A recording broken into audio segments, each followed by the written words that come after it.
ఉగాదిగా పేరుగాంచినటువంటి యారుట పుణ్యక్షేత్రంలో పేరు పెద్ద ఊరు తిప్పనట్టు పరిస్థితి తయారైంది. ఎందుకంటే పట్టణంలో రోడ్లు పూర్తిగా ధ్వంసమయ్యి ఈ రోజు మట్టితో కప్పెట్టిన దృశ్యం ఇక్కడ కనిపిస్తా ఉంది.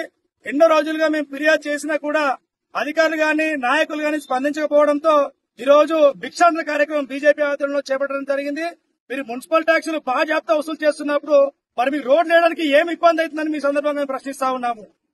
మీరు మాత్రం ఈ రోడ్లోకి వేయకపోతే ఏ ఒక్కరు ఉన్నటువంటి ఏ ఒక్క పౌరుడు కూడా ఈరోజు మున్సిపల్ ట్యాక్సులు కట్టాడో అప్పుడు మీరు ఏం చేస్తారో వేసుకొని ఈ ప్రభుత్వం వచ్చాక మరీ తీవ్రంగా ఈ రోజు రోడ్ల పరిస్థితి కనిపిస్తా ఉంది.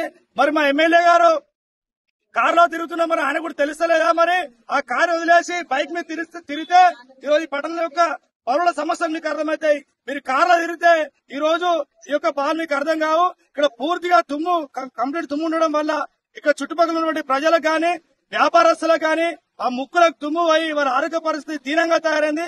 కావున ఇప్పటికైనా రాష్ట్ర ప్రభుత్వం మేల్కొని ఎమ్మెల్యే గారి చొరవతో రోడ్లు వేయండి. లేని పక్షంలో ఇదే విధంగా మేము నిరసన కొనసాగిస్తాం.